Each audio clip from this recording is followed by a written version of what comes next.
El Dios de toda gracia es lo que vamos a estar viendo el día de hoy.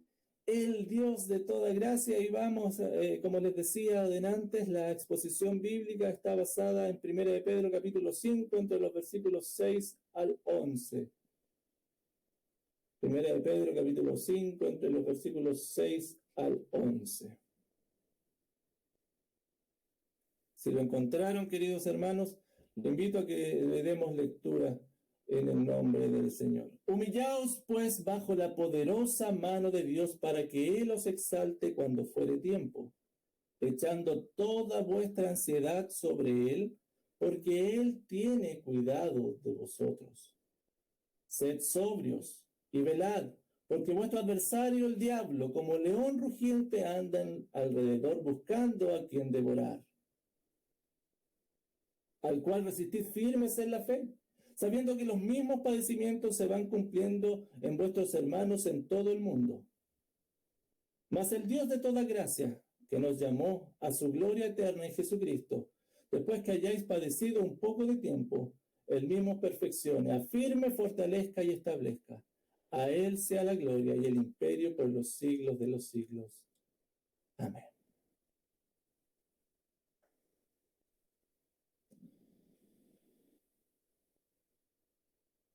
El Dios de toda gracia. Hermanos, en el sermón anterior vimos la iglesia del Dios viviente, ¿te recuerdas? Y vimos cuál era la responsabilidad de los líderes, de los discípulos y de la responsabilidad de unos a otros que teníamos. El apóstol Pedro, interesado siempre en cómo responder, cómo la iglesia debía responder a las amenazas, a las acechanzas externas, da esas instrucciones a la iglesia. Porque los creyentes, hermanos, siempre vivimos en torno a nuestra iglesia local. Siempre. La iglesia local es el diseño de Dios para que su plan de santificación sea llevado a cabo. Esa es la iglesia local. Está en el corazón de Dios. En ella, en la iglesia, el creyente bendice a los hermanos a través del servicio y de la edificación mutua, sabiendo que cada uno puede vivir la gracia del Señor solamente si es parte de una comunidad profunda que lo sostenga.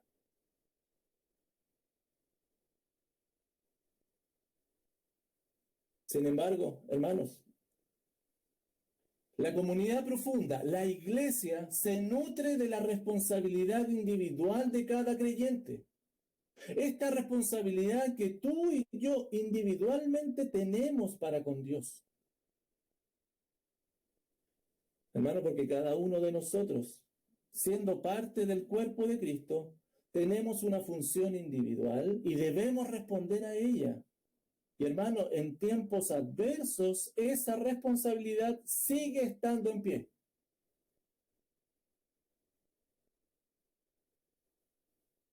Hermanos,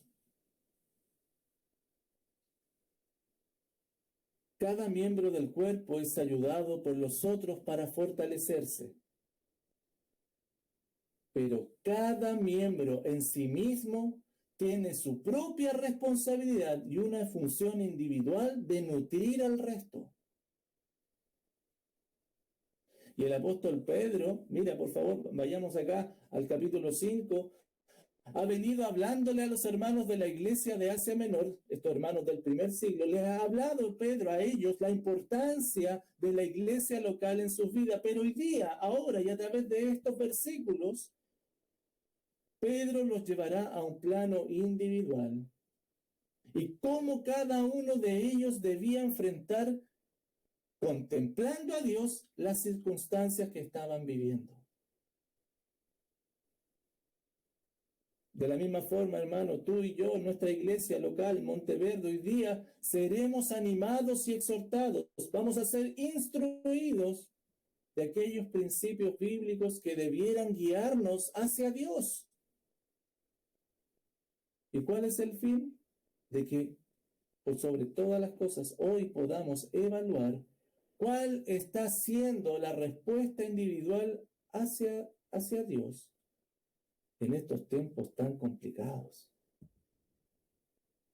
El Dios de toda gracia, el Dios de toda gracia. Y el tema principal para el día de hoy es este que está allí, el que está en Cristo.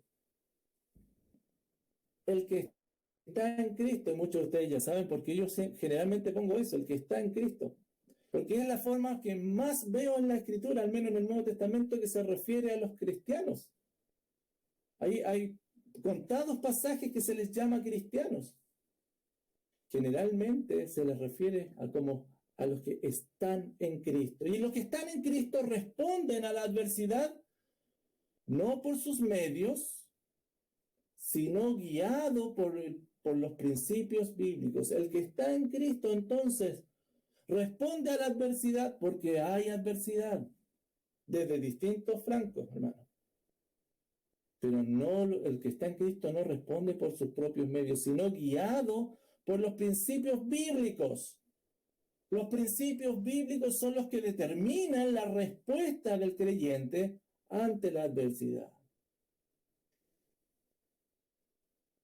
Y el primer principio bíblico para responder a la adversidad es inclinándose ante el poder de Dios.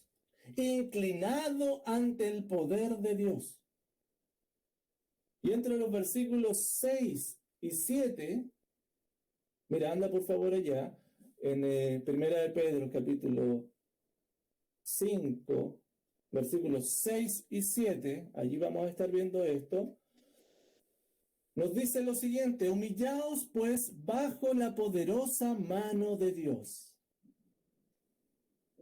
Antes de avanzar en el versículo 6, por favor, devuélvete al versículo 5, que fue con el que terminamos la vez anterior. Y en este versículo 5, entre otras cosas, decía,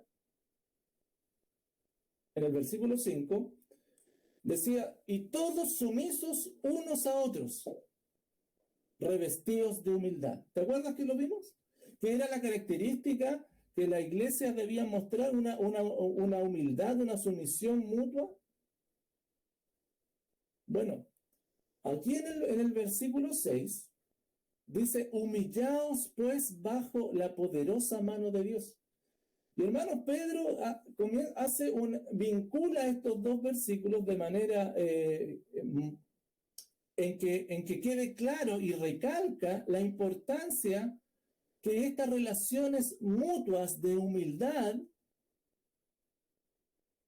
considerando al otro como más importante.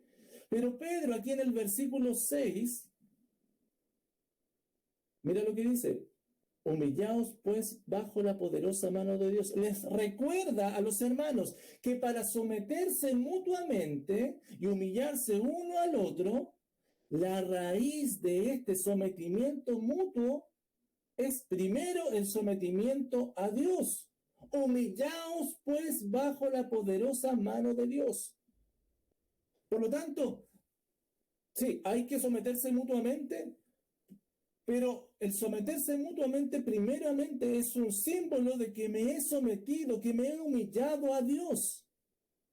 Hermanos, cuando hablamos de humillarse o someterse a Dios, básicamente es estar consciente de nuestro humilde estatus como criaturas y criaturas de Él. Y hermano, humillarse delante de Dios es una actitud básica para tener una relación con el Todopoderoso. Me gusta mucho allá en Miqueas 6:8, pasajes que son conocidos. Oh hombre, Él te ha declarado lo que es bueno. ¿Y qué pide Jehová de ti? Solamente hacer justicia, amar misericordia y humillarte ante tu Dios. Esos son los requerimientos básicos de Dios hacia su pueblo. Humillaos pues bajo la poderosa mano de Dios. Y esta humillación, hermano, como dice acá el versículo, es bajo la poderosa mano de Dios. Hermano, esta expresión, la poderosa mano de Dios, es utilizada varias veces en el Antiguo Testamento. Y mira, generalmente habla del poder de Dios. Y este poder que Dios tiene de intervenir en la historia en favor de los suyos. Dios tiene el poder, en su soberanía, tiene el poder de intervenir en la historia en favor de los suyos. Por lo tanto, la mano de Dios es su poder protector. Cuando habla de la mano de Dios, humillados bajo la poderosa mano de Dios, es humillarse bajo su poder protector. Allá en Éxodo 13:9, ¿te acuerdas un poquito el contexto de este pasaje? Lo que estaba sucediendo lo vas a identificar inmediatamente. Y te será como una señal sobre tu mano y como un memorial delante de tus ojos para que la ley de Jehová esté en tu boca. Por cuanto con mano fuerte te sacó Jehová de Egipto. El Señor lo sacó con mano fuerte de Egipto porque Dios intervino en la historia para con Israel y con mano fuerte los protegió y los sacó de allí. En términos prácticos, Pedro le está diciendo a los cristianos de la iglesia del primer siglo, acepten la situación como está, sabiendo que el Señor los va a cuidar, sabiendo que están bajo la mano poderosa del Señor. Humíllense entonces. Hermano, y esta instrucción era muy importante, porque podrían ellos, estaban siendo perseguidos, recuerda, lo estaban injuriando. ¿Te acuerdas que lo estaban tratando mal verbalmente? Lo estaban denostando y algunos de ellos podría tener un sentimiento de venganza, de tomar represalias en contra de los que les perseguían. Sin embargo, antes de eso debían humillarse ante la soberanía y el plan de Dios para sus vidas. Porque debían, hermanos, tener en cuenta y presente al menos estas cosas que el apóstol Pedro ya les había dicho. ¿Por qué tenían que aceptar esto? ¿Por qué el tema de la persecución, humillarme bajo la poderosa mano de Dios?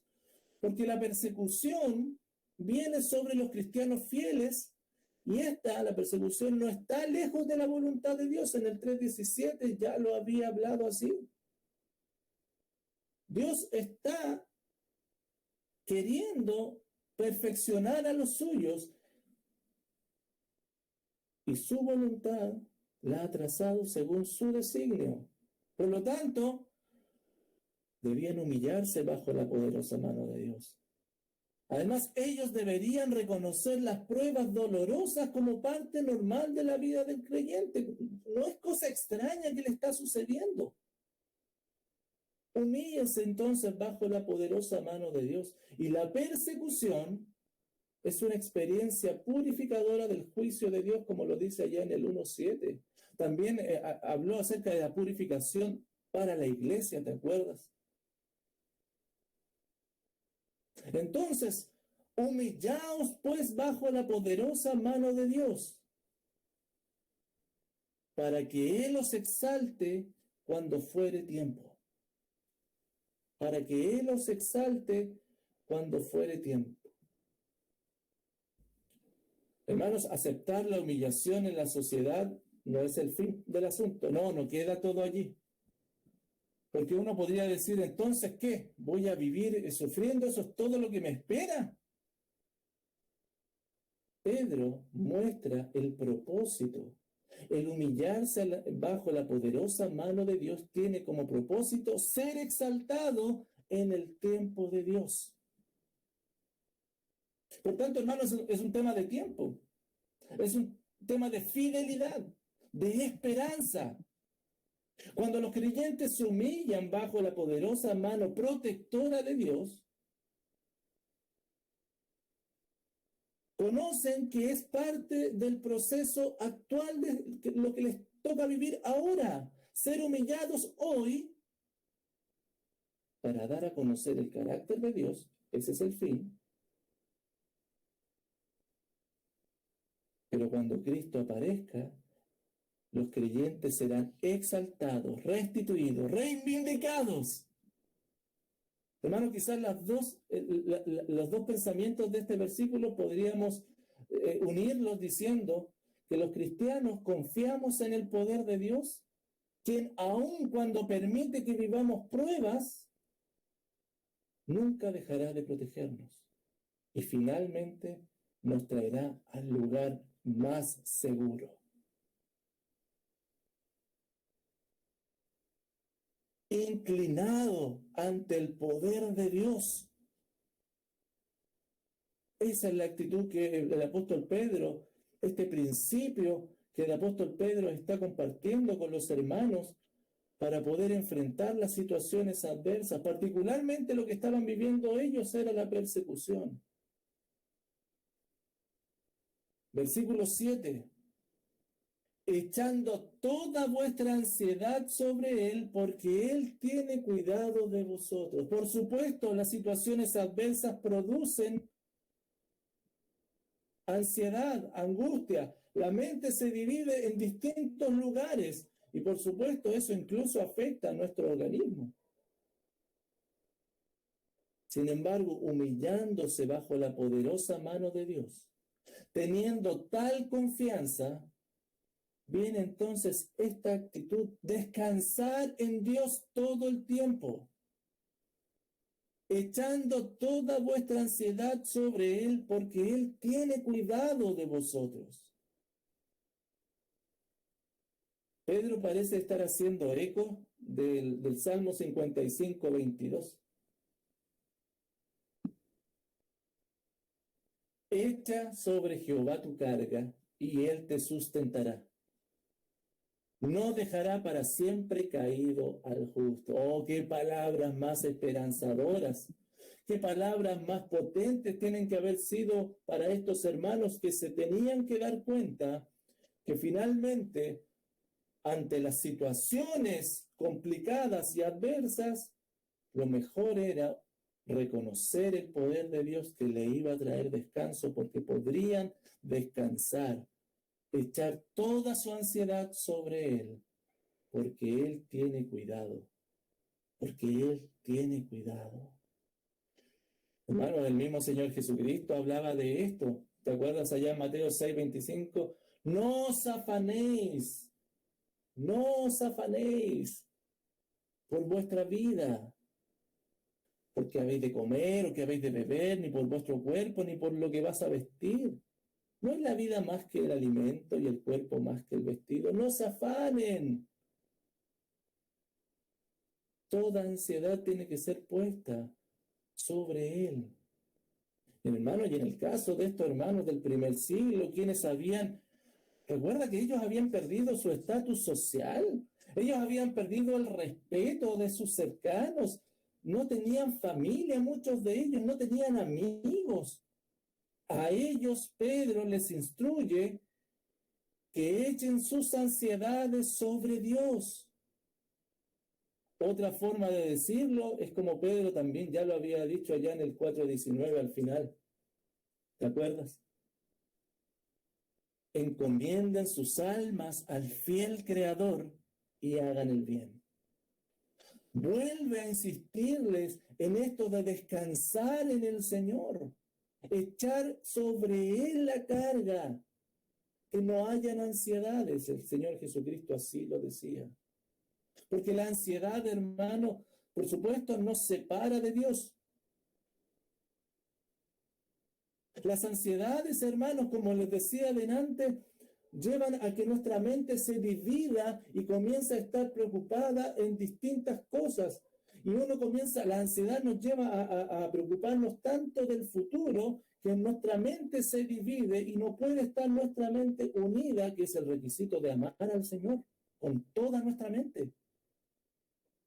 Y a menudo las ansiedades nos sobrepasan. Como les decía, con las preocupaciones que son mundanas. Y por sobre todas las cosas, hermanos, reflejan falta de fe. Falta de fe en Dios, que ha provisto para todas nuestras necesidades. Pero el persistir en las ansiedades, hermanos, no confiando en Dios, termina siendo nocivo para nuestra vida, porque es pecado. Mira lo que las ansiedades producen un estancamiento en la vida de los creyentes. Jesucristo lo dijo así en Marcos 4:19. Pero los afanes de este siglo y el engaño de las riquezas y las codicias de otras cosas entran y ¿qué hacen? Ahogan la palabra y se hace infructuosa. Hermanos, el humillarse a Dios implica una decisión de mantenerse fiel a Cristo. Escúchame, el humillarse a Dios bajo la poderosa mano de Dios implica una decisión de mantenerse fiel a Cristo, aun cuando los resultados parecieran no ser los mejores. Fidelidad. Hermano, no olvidemos que el punto es cómo los cristianos respondemos cuando, debido a nuestra fe, el estatus sufre, la situación comienza a ser complicada y tenemos que decidir si ser fiel a mi convicción, aunque eso acarree quizás problemas, dificultades, o ceder. Hermanos, escúchame. Lejos de comenzar a cuestionar la situación que estás viviendo, de preguntarte por qué esto me sucede a mí, ¿lo merezco? O incluso cuestionar a Dios, porque cuando cuestionas a Dios, cuestionas su sabiduría, cuestionas su bondad. El llamado es a tener toda la confianza en el plan sabio y eterno de nuestro buen Dios, siendo incluso de bendición para aquellos que no nos hacen bien.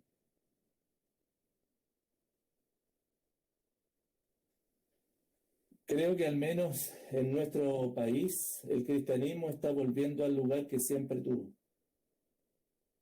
A este lugar que vemos en los hermanos de la iglesia del primer siglo.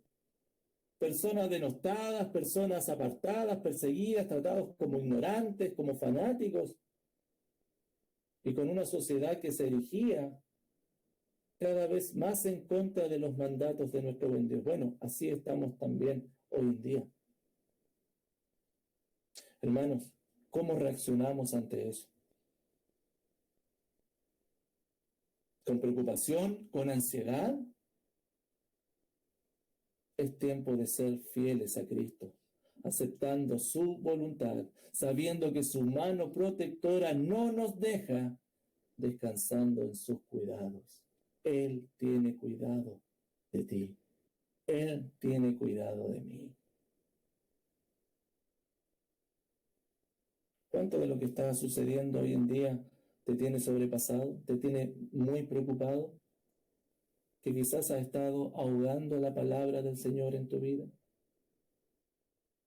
Quizás estás evidenciando una falta de fe en tu Dios, que es tu protector, que es tu guardador, el que no se cansa. Y eso es pecado, hermano. Te animo a que vuelvas a considerar quién es Dios y vuelvas a refugiarte en Él, confesando aquello que estás sintiendo, por lo que estás viviendo. Apártate de esa actitud y vuelve a confiar plenamente en el único y sabio Dios. Oh, hermanos, el que está en Cristo responde a la adversidad no por sus medios, sino guiado por los principios bíblicos. Y el primer principio es inclinado ante el poder de Dios. Inclinado ante el poder de Dios. Pero además, consciente de su responsabilidad ante Dios. Consciente de su responsabilidad ante Dios. Pedro sigue diciéndole a los hermanos, sed sobrios y velad, porque vuestro adversario, el diablo, como león rugiente, anda alrededor.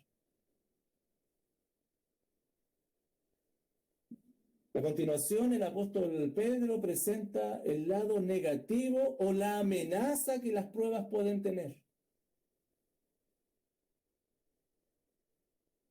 Por un lado, las pruebas te pueden llevar a evidenciar tu insuficiencia y a humillarte debajo de la mano del Señor. pero también pueden tener las amenazas, porque las pruebas pueden acarrear el riesgo que los creyentes caigan. Y algunas veces estas caídas, hermanos, están relacionadas con las situaciones que se están viviendo, las pruebas. Por supuesto que no era la voluntad de Dios que los creyentes cayeran en pecado, ahí en el primer siglo, ni nunca lo ha sido. Por eso Pedro explica que no digo fuera de esta situación. Porque vuestro adversario, el diablo, por primera vez, hermano, se menciona al diablo en esta carta. Y acá, hermanos, el poder del diablo se ve expresado a través de los que persiguen y se oponen a los creyentes. De la misma manera que la mano protectora de Dios reposa sobre los suyos. Y mira las características que Pedro le da al diablo.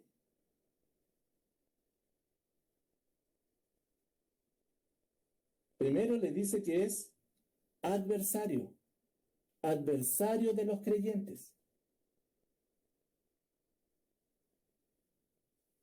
O sea que está en contra.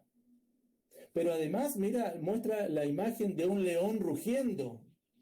Piensa en un león rugiendo, así. Y que está al acecho buscando a su presa.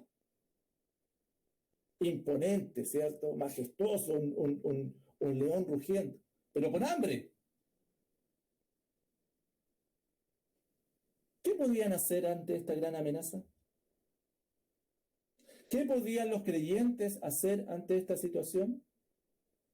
Al principio del versículo 8 les dice: sean sobrios y velad. Sean sobrios y velad. Y si te das cuenta, hermano, y si haces memoria, el apóstol Pedro ya había hablado estas expresiones, ya las había utilizado anteriormente en la carta. En el capítulo 1, versículo 13, le dice: sed sobrios y esperad por completo en la gracia.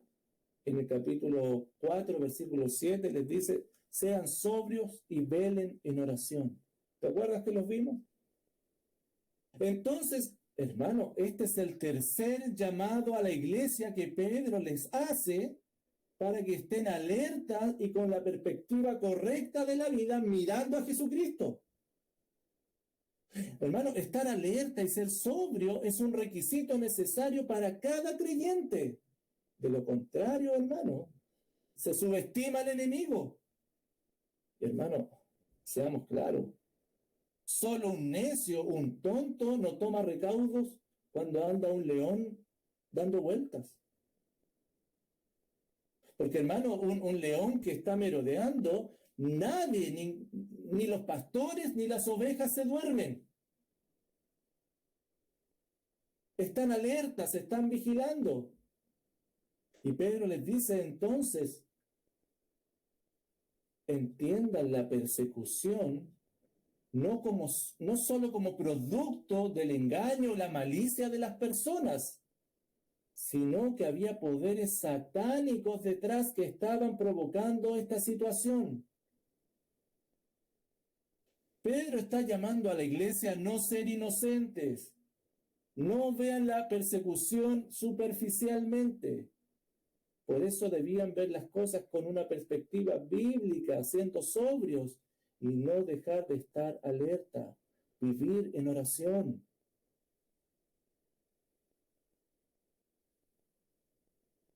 A mí me llama la atención que Pedro nombre o mencione a Satanás, al diablo, como un león. Porque en el libro de Daniel y en el libro de Apocalipsis, los sistemas mundiales que han sido deformados por la oscuridad y por el pecado, son simbolizados como animales. ¿Sabías? Entonces es probable que Pedro también esté utilizando esta imagen de los poderes satánicos que trabajan en el sistema sociopolítico del Imperio Romano, bajo el cual la iglesia estaba sufriendo. De todos modos, hermanos, no olvides que Dios es quien tiene el control de todo. Y que Él permite al diablo, a Satanás, utilizar sistemas sociopolíticos con el fin de fortalecer la fe de los creyentes y depurar la iglesia. Por tanto, los creyentes no debemos ignorar la realidad espiritual de lo que sucede. Pedro le dice a estos hermanos, no ignoren la realidad espiritual de lo que está aquí detrás. Si nos ponemos a pensar, hermanos, nada nuevo bajo el sol. Porque puede que nos parezca un poco incoherente cómo Dios va a utilizar a Satanás. Bueno, más que utilizarlo, le permite hacer intervenir para que su propio propósito, el propósito de Dios, sea cumplido. Lo mismo que sucedió en el jardín del Edén. Dios había creado a Adán y Eva, le había dado instrucciones claras, pero Satanás vino a tentarlos y les dijo, coman y serán como dioses. En ese momento,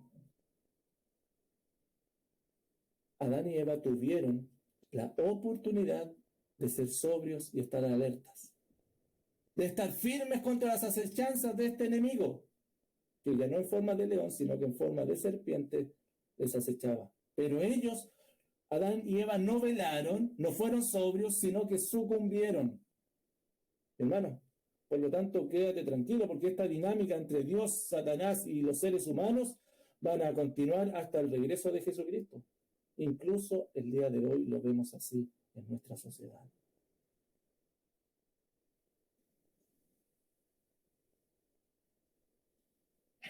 Versículo 9.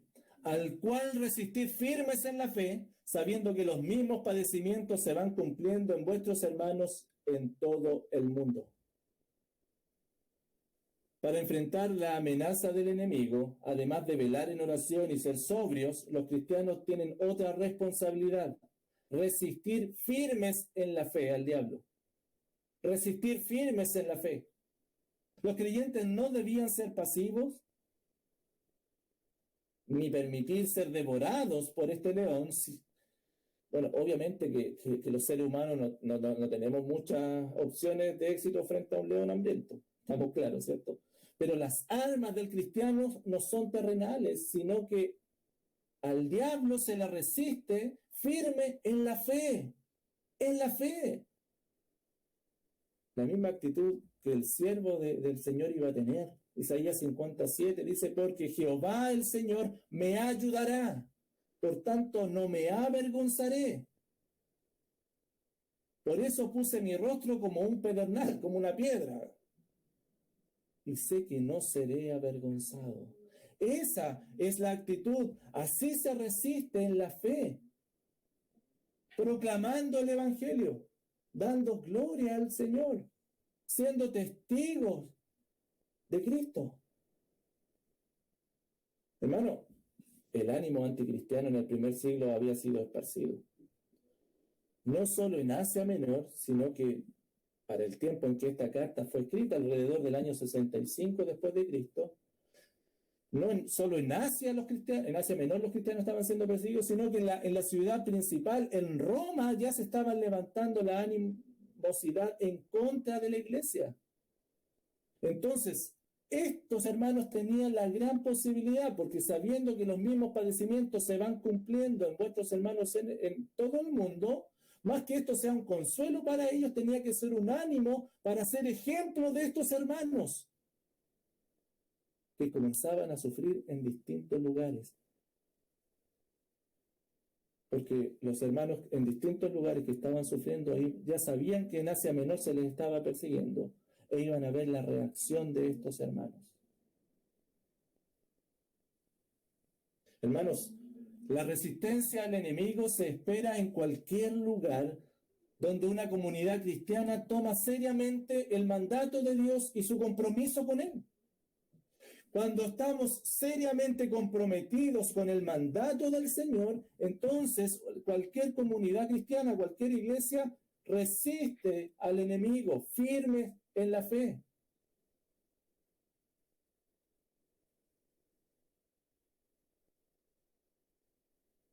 Hermanos, sabiendo que las iglesias son la muestra de la victoria de Dios sobre los poderes de la oscuridad, porque nada va a prevalecer contra la iglesia. Hasta que Cristo venga, la batalla esta entre el bien y el mal, ¿verdad? Persistirá. El sufrimiento por poner la fe en Cristo será la norma para el cristiano. Los creyentes hemos compartido esta experiencia unos con otros a lo largo de la historia. No estamos solos, lo que tú y yo vivimos o estamos por vivir es porque estamos además compartiendo los sufrimientos de nuestro Maestro. ¿Y qué privilegio más grande es ese? Resistir firmes en la fe. Es nuestra responsabilidad velar y ser sobrios.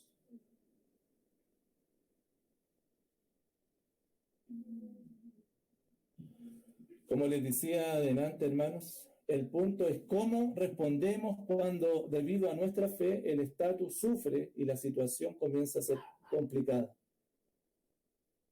¿Cómo reaccionamos entonces ante las amenazas sociopolíticas que vivimos hoy en día, las amenazas culturales o incluso las amenazas circunstanciales? ¿Qué hacemos? Echando toda nuestra ansiedad sobre Él, estando alertas en oración y entendiendo lo que sucede bajo la perspectiva bíblica, resistiendo al diablo en la fe. Por eso es pertinente, hermanos, preguntarte hoy, ¿cómo está tu vida de oración? ¿Estás alerta? ¿Cuántas horas al día? ¿Estás trayendo pensamientos bíblicos a tu Dios día a día? ¿O están las ansiedades irrumpiendo en tu mente? Una mente clara es lo que el Señor espera de ti y demanda de ti. Cuando ves hoy día lo que está sucediendo a nuestro alrededor, ¿lo miras con una perspectiva bíblica? ¿Estás siendo sobrio con una perspectiva realmente en que te lleve a Jesucristo? Cuando ves las noticias, cuando ves los sucesos, que el mismo león rugiente tiene y nos hace ver, ¿hacemos caso de ello? ¿Terminamos atemorizados, angustiados? No van a ser nuestras propias armas con las que respondamos, hermanos, sino que deben ser espirituales, una confianza plena en el Salvador, mostrando a Cristo a la sociedad incluso. Ya Pedro lo había dicho en el 4:19, de modo que los que padecen según la voluntad de Dios, encomienden sus almas al fiel Creador y hagan el bien.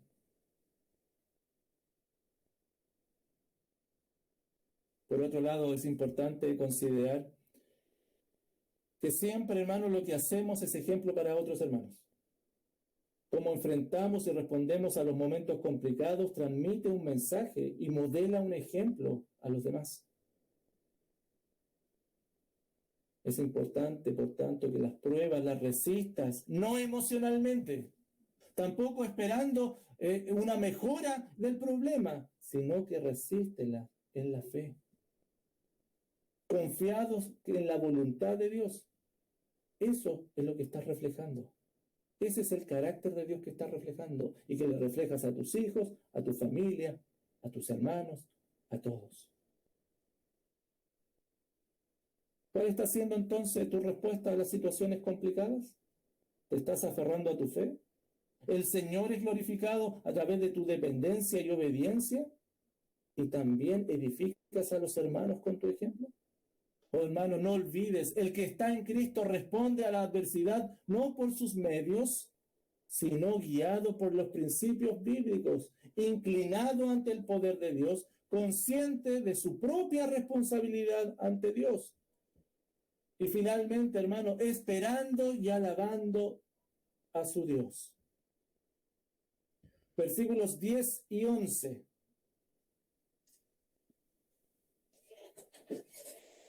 Mas el Dios de toda gracia, que nos llamó a su gloria eterna en Jesucristo. Yo sé que empezamos a cantar enseguida cuando escuchamos estos versículos, ¿verdad? Y ¿saben qué? Una de las cosas que más me llamó la atención y que descubrí ahora en este estudio, te lo comparto, es que hay muchas palabras o frases o expresiones parecidas en el Nuevo Testamento, ya sea de Pablo o de Juan, que la expresan en forma de oración, orando al Señor o como un deseo que algo suceda. Sin embargo, Pedro acá las comparte como una certeza. Todo lo que viene acá, Pedro, es una certeza que él está compartiendo.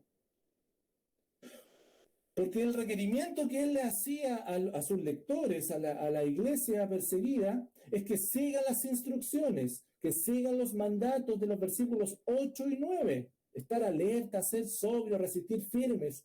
Háganlo. Y para los que hacen eso, esta promesa es real. Para aquellos que resisten al enemigo. Hermanos, dentro de las cosas gloriosas que conocemos del carácter de Dios y que Él ha revelado a nosotros, es su amor y su constante preocupación por el bienestar de los suyos.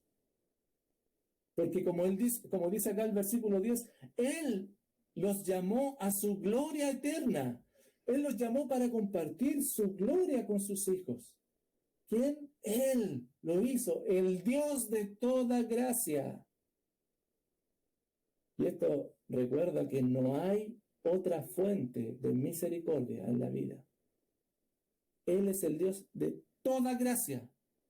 No hay gracia que no venga de Él. El Dios de toda gracia que nos llamó a su gloria eterna en Jesucristo, después que hayáis padecido un poco de tiempo, Él mismo os perfeccione, afirme, fortalezca y establezca.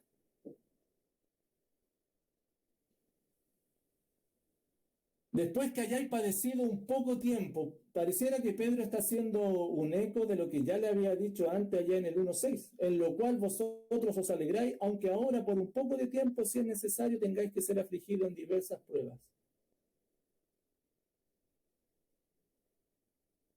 Pareciera que está redondeando la carta. Comenzó con esto y lo está terminando acá. Y el sufrimiento, sigue diciéndoles, es temporal y es pequeño y contrasta con la gloria eterna. Un sufrimiento pequeño contrastado con la gloria eterna. Y la verdad, hermanos, es que en tiempos de aflicción, Dios va a ayudar a su pueblo. Y aquí Pedro utiliza 4 verbos que son usados para atraer diferentes aspectos de la ayuda gloriosa que Dios proporciona a los suyos en medio de las circunstancias adversas, por haberse mantenido fieles resistiendo al enemigo, por haberse mantenido alertas y siendo sobrios, Dios no los dejará.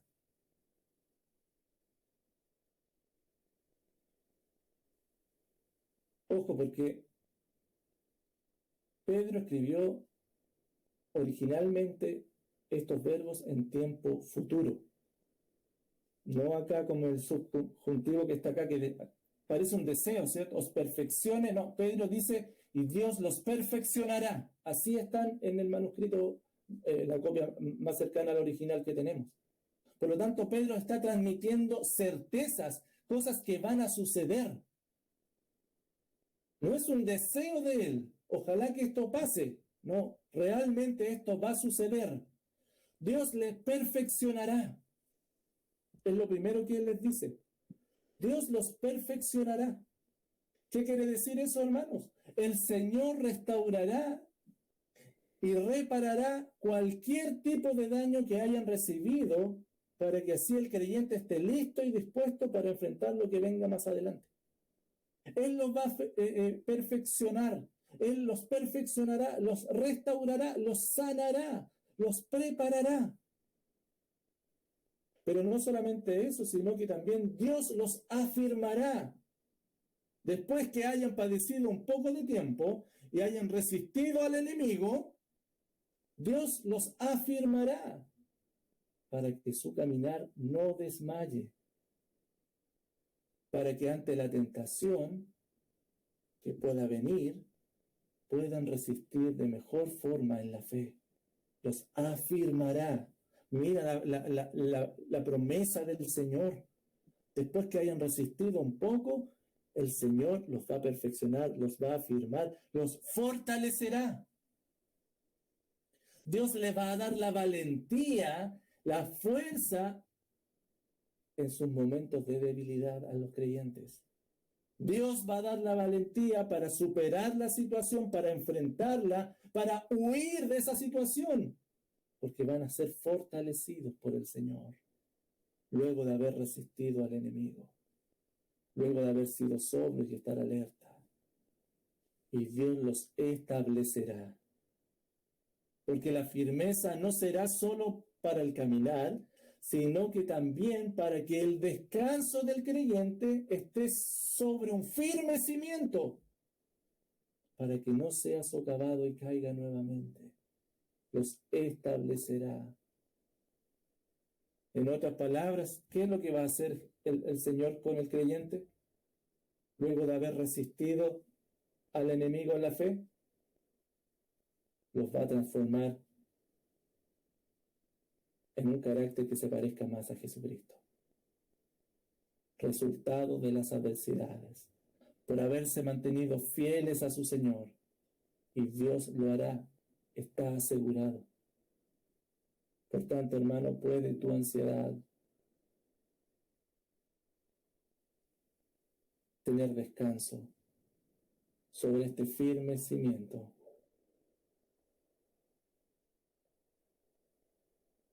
Tiene cuidado de ti.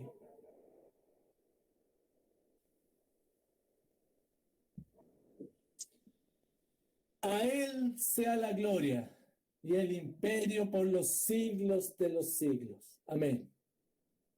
Oh, hermanos, la forma que está desplegado este versículo 11 nos da a entender que es una doxología. Una doxología es una atribución, se le atribuye alabanza y gloria a Dios. A Él sea la gloria y el imperio. Y eso nos quiere decir que Pedro está tributando poder a Dios. Y por supuesto que eso es totalmente apropiado en el contexto del versículo 10, porque los hermanos estaban viviendo, una situación terrible. Y Pedro viene y les anima diciendo, esto es lo que Dios hará con ustedes, poderosamente actuará en favor de ustedes. Por tanto, la reacción ante esa verdad, la reacción ante esa promesa, es una celebración a través de una doxología, por el hecho de su poder. Por su poder, la alabamos al Señor. Eso es lo que Pedro le está diciendo. Mira, imagínate lo que tiene que haber significado para los hermanos. El máximo y final poder pertenece a Dios. Y estas promesas del versículo 10 descansan en la fe, en la confianza del creyente, que Dios no solamente es un Dios de toda gracia, sino que es un Dios de todo poder. Y que va a triunfar finalmente sobre el enemigo. ¡Qué aliento, hermanos! Debe haber sido para los hermanos de allá del primer siglo, que les recordaran que el Todopoderoso está de su lado, lo cual, que el Todopoderoso, el Dios de toda gracia, esté con ellos, hacía del Imperio Romano fuese como una flor que se marchita. Esta es la segunda vez que Pedro escribe una doxología en esta carta. La primera fue allá en el 4:11, ¿te acuerdas? Para que en todo sea Dios glorificado por Jesucristo, a quien pertenecen la gloria y el imperio por los siglos de los siglos. Amén. Ya lo había hecho en el 4:11, otra acción de gloria, una doxología. Pero la diferencia con esta del 4:11 es que acá la gloria y el imperio están relacionados con Jesucristo. Hermano, esta es una forma práctica que el apóstol Pedro les indica a los hermanos cómo humillarse bajo la poderosa mano de Dios, proclamar el señorío de Cristo y el reinado de Dios antes que estar atemorizados por el débil poder terrenal. Concluyo, hermanos, con lo siguiente.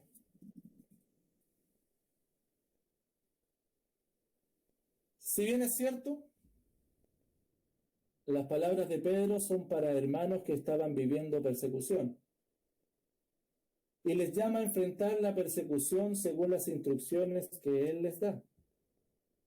¿Estamos de acuerdo con eso?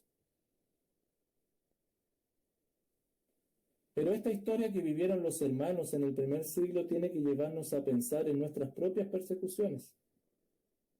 Quizás son literales, como las que ellos vivían, o a lo mejor no. Y si no lo son, tienes que preguntarte cuáles son aquellas situaciones que te están llevando al extremo de hacer tambalear tu fe. Cada uno de nosotros tiene situaciones adversas, muchas veces con nosotros mismos, otras veces con nuestro entorno. Pero Dios vuelve a demandarte adoración con todo. Dios vuelve a decirte, hermano querido, hermana querida, renuncia a ti mismo, renuncia a tus temores, renuncia a tus ansiedades, toma tu cruz y sigue a tu Señor. Sea cual sea la situación, la demanda del Señor es la misma: humillarte ante Él, resistir firme en la fe y confiar en el Dios de toda gracia. Oh, iglesia amada, escúchame. Este mensaje también es para ti hoy. Vuelve al señorío de Cristo en tu vida. No olvides nunca entonces, el que está en Cristo responde a la adversidad, no por sus medios, sino guiado por los principios bíblicos, inclinado ante el poder de Dios, consciente de su responsabilidad ante Dios, esperando y alabando a su Dios. Te invito a que podamos orar. Padre, gracias por la oportunidad que tú nos das en Cristo, de ser animados, de ser consolados, de ser exhortados a través de tu palabra. Oh Padre, sigues pidiendo más de nosotros y la verdad que nos cuesta mucho pensar en ser capaces de cumplir esto. Mas Padre, cuando escuchamos la expresión que el Dios de toda gracia, Él nos va a afirmar, Él nos va a fortalecer, Él nos va a establecer. ¿Cuánta gloria entonces te damos? ¿Cuánta confianza debe venir a nuestra vida, sabiendo que eso es un hecho que tú lo harás? Oh, permítenos, Señor, vivir para la gloria tuya, reaccionar con fe, con arrepentimiento, mostrar ese arrepentimiento y confiar poderosamente en esto, en la obra tuya en nuestras vidas. Gracias, Padre, una vez más por tu palabra, que es muestra de tu amor. Te alabamos y te glorificamos por los méritos poderosos de Jesús. Amén.